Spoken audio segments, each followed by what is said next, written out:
Alla Madina, appena alzata, ella ciao, ciao, ciao, alla Madina, appena alzata, i risai mi do canda. Verrà il giorno che tutti quanti, oh ella ciao, ella ciao, ella ciao, ciao, ciao, verrà il giorno che tutti quanti lavoreremo in libertà. Verrà il giorno che tutti quanti lavoreremo in libertà.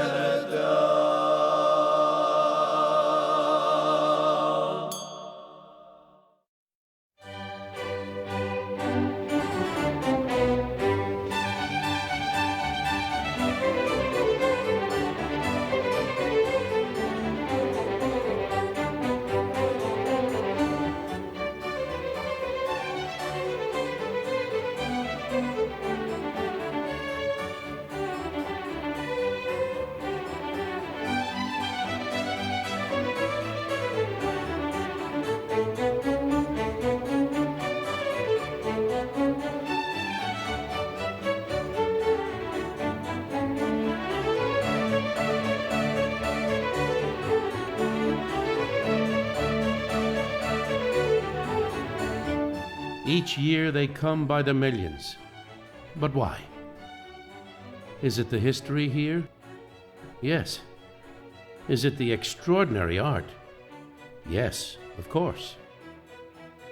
Is it the exquisite beauty here, both natural and man-made? Yes, again. The food, the vitality of the people, the richness of the culture. Yes, yes, yes.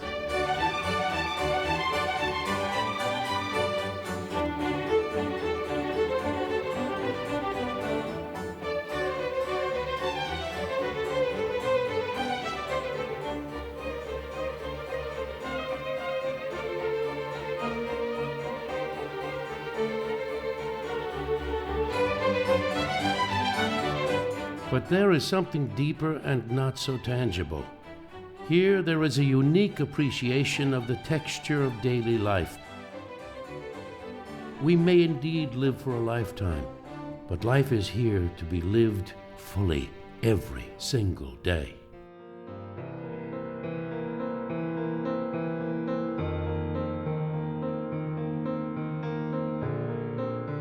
So you will not find any great identity crisis here. Italians know who they are, and fortunately, they really like who they are, and it shows.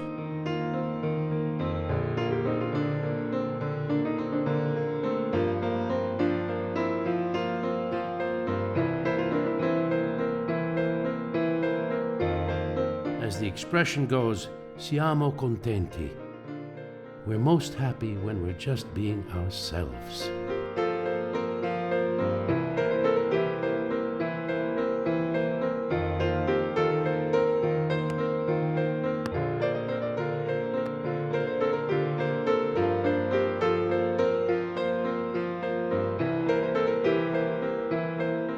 One reason for this profound cultural confidence is a long, long history of creativity. The making of very beautiful and useful things in very traditional ways, and doing it for hundreds and hundreds of years.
Since Roman times, the world has recognized the Italians as monumental builders of remarkable style and ingenuity. They inherited the classical Greek tradition, gave it a power and presence that was uniquely Roman, and carried that tradition forward into the present.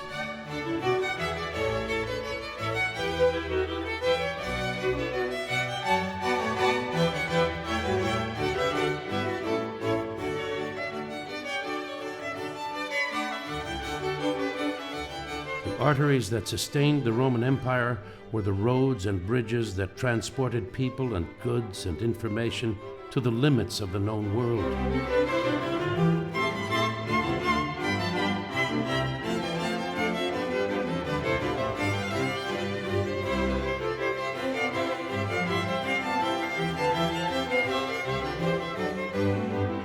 Italians built brilliantly and continually, sometimes brick upon brick, more often great stone slab upon great stones.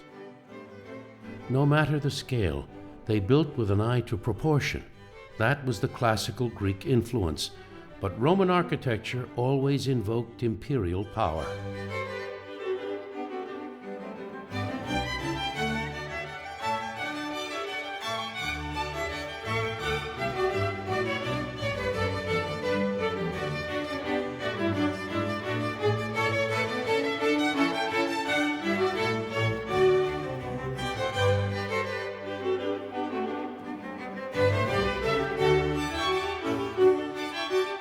They built towers and fortresses, constructed elegant hilltop towns. They built walled medieval cities and made them not only functional, but classically beautiful as well.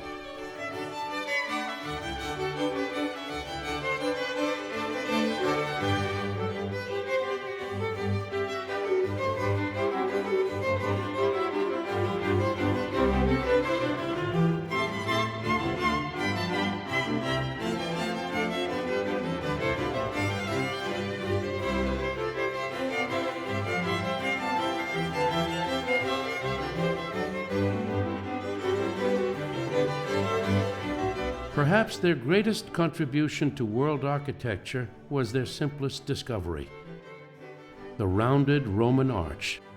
So simple, so pure a line, yet so elegant and strong.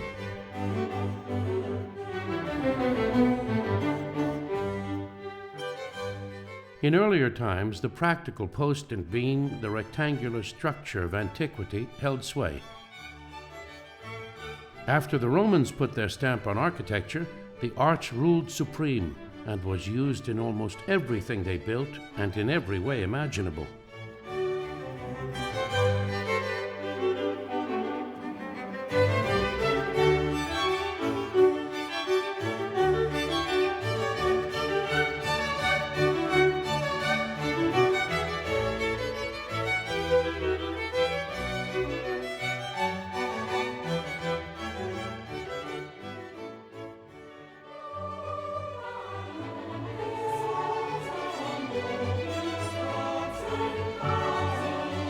When Christianity became the center of spiritual life, magnificent churches were constructed in cities throughout Italy. Romanesque cathedrals built first and foremost to the glory of God.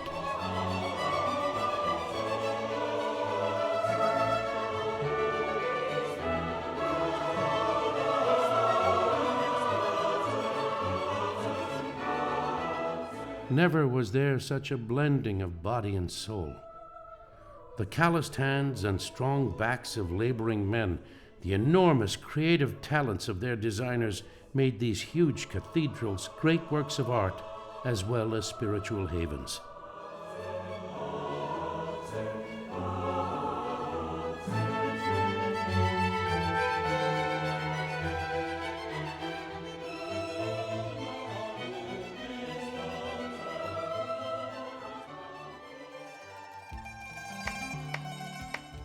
There's an old expression in Italy: when God rested after he created the world, Italians just continued working, and they gave his world even more magnificent things.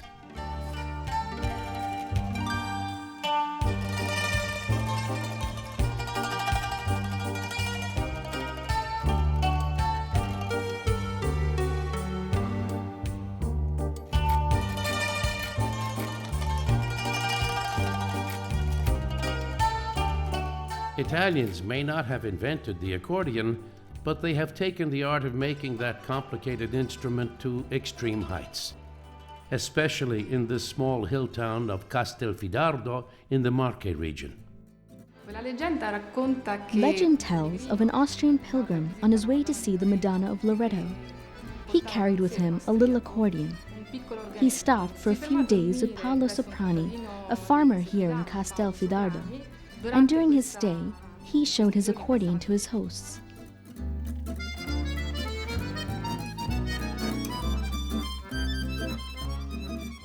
We can make 1,500 of them in a year.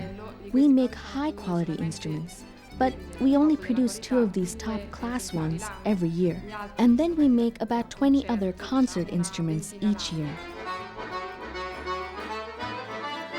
Our greatest satisfaction is seeing our instruments played on stage by great artists. So all the work and effort put into the instrument seem worthwhile when the artist comes here, picks it up and plays, and his eyes light up.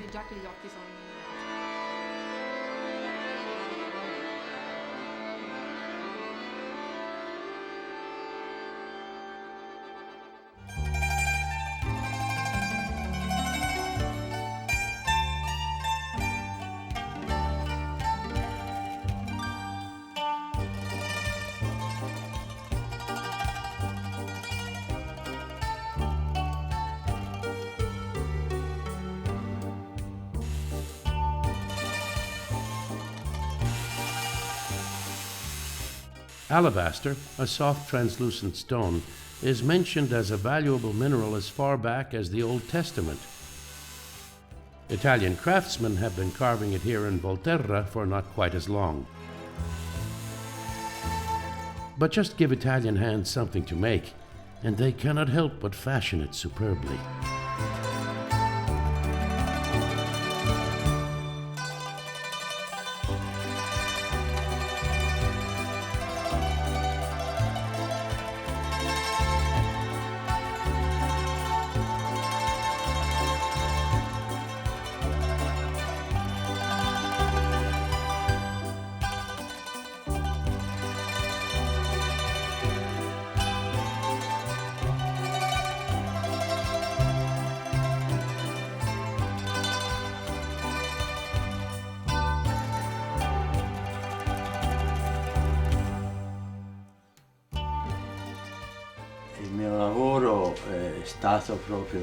My job was chosen after I'd finished professional school.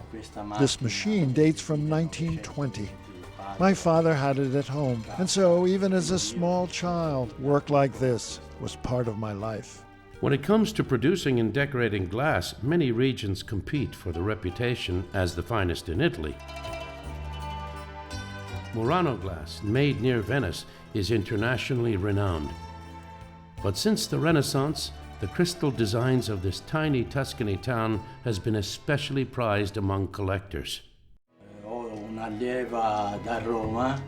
Now I have an apprentice from Rome who's already very good. And then I've got a Japanese apprentice from Tokyo. She's very good too. That's a very rewarding way to carry on my career, even though I'm 79.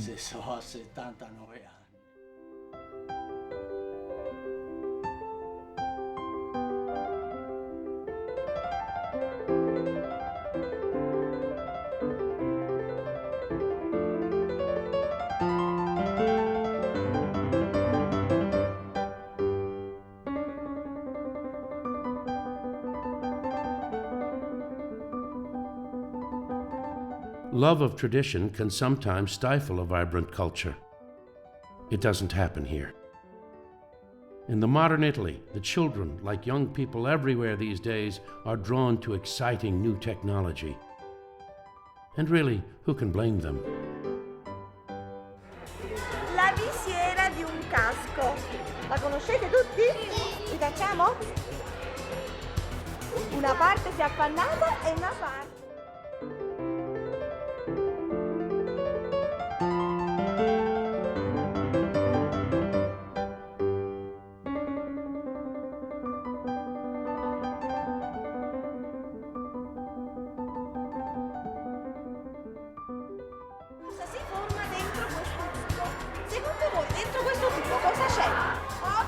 tutti quanti sull'acqua, non vi distraete.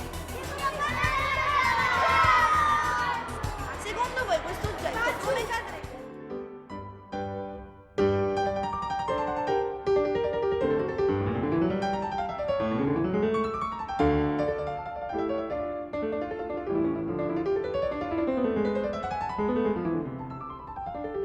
The balance between past and future is a very delicate one. Although Italians want to be a modern society, they certainly do not want to lose their sense of who they have always been amidst the swirling and swift pace of contemporary life.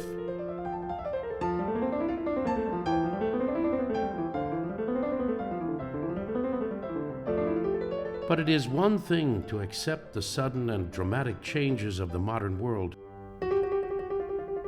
Another thing entirely for loving Italian parents to allow their children to lose their culture, their proud and unique identity in the world.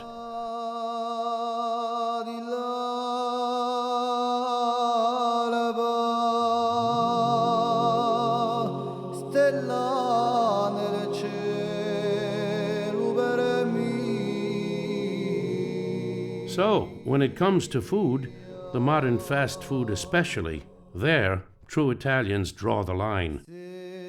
No, no, no, never. At the heart of a traditional culture is traditional cuisine. Really, how can you even think to separate the two?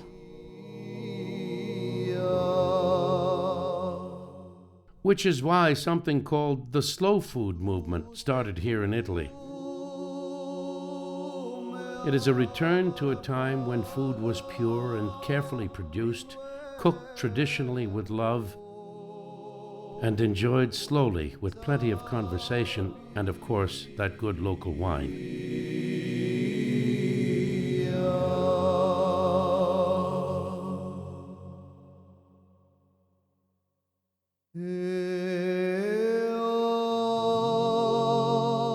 Which is why most of the food grown and prepared in Tuscany today is organic.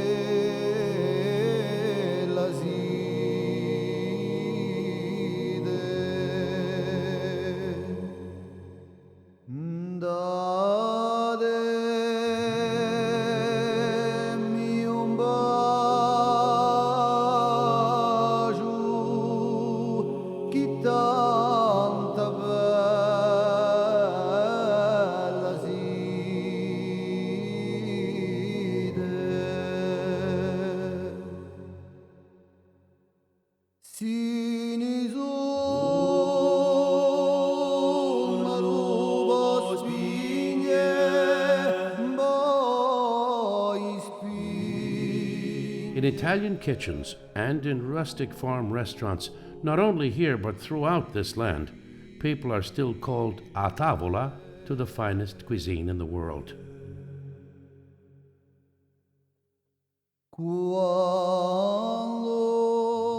A culture, they like to say here, does not spring from the brain or even from the heart, but from the lips.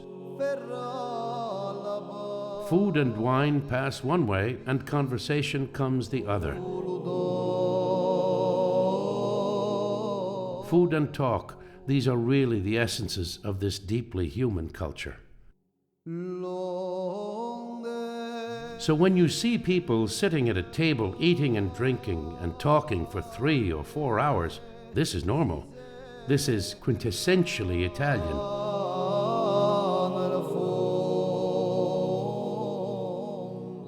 Perhaps even more than church, this is where Italians come to replenish both the body and the soul.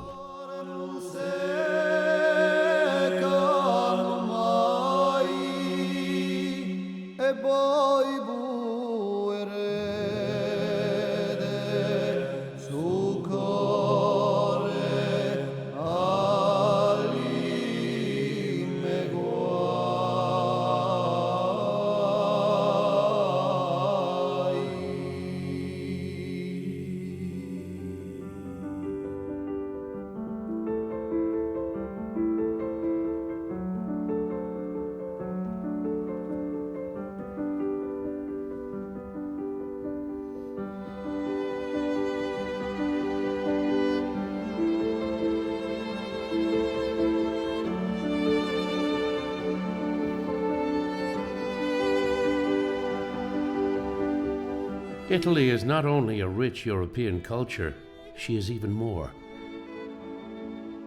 To her falls the responsibility of being a revered and respected world civilization.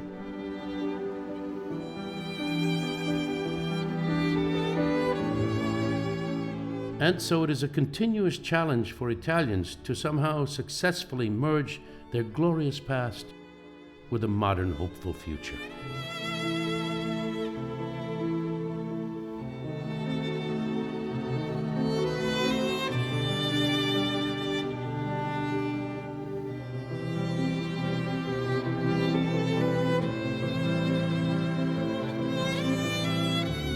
Blending past and future is done superbly here in San Giovanni Rotondo.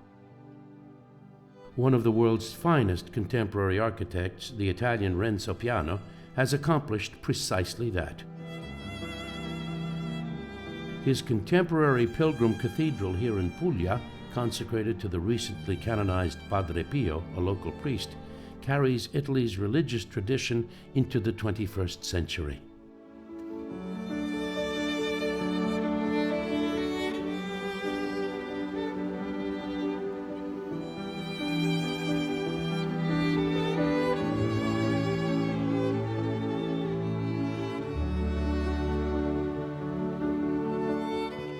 By knowing classical old Italian churches and the long religious heritage as he knows the spirit of his own soul, Maestro Piano has transformed the traditional architecture of Italy's religious past. This modern cathedral brings religious images of the past to life. Using glass, metal, and bent wood, Piano recreates the powerful lines of the great Romanesque cathedrals. The enclosed space is a peaceful, worshipful one, even though 30,000 people attend Mass here often.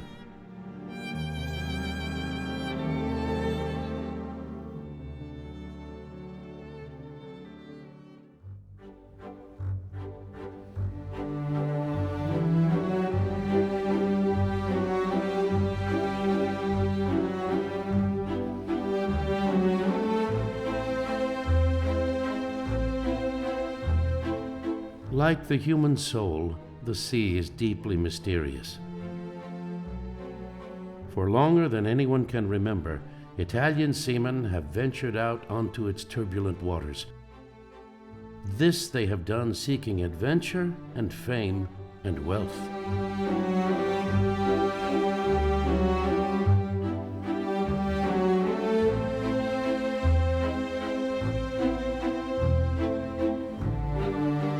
Great Italian cities have grown up around their shipping ports.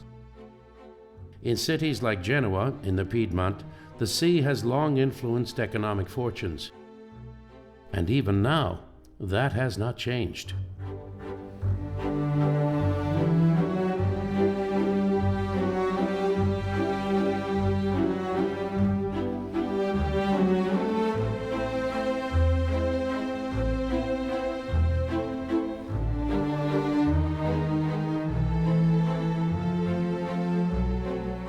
The Genovese like to boast that they would not even be in America if it weren't for their most famous son, Cristoforo Colombo, who was only one of the great Italian explorers.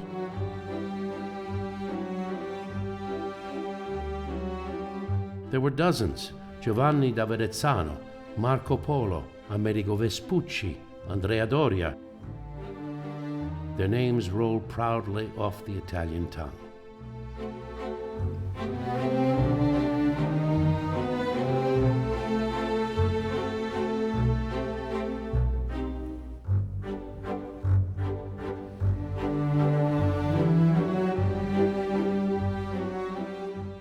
Genova and the sea. One is almost unthinkable without the other. Trade routes across the Mediterranean and the Atlantic Ocean produced enormous riches here, long before Italy became a unified country in the 19th century. To see great Genovese wealth of an earlier age, just come to these magnificent palazzi near the waterfront.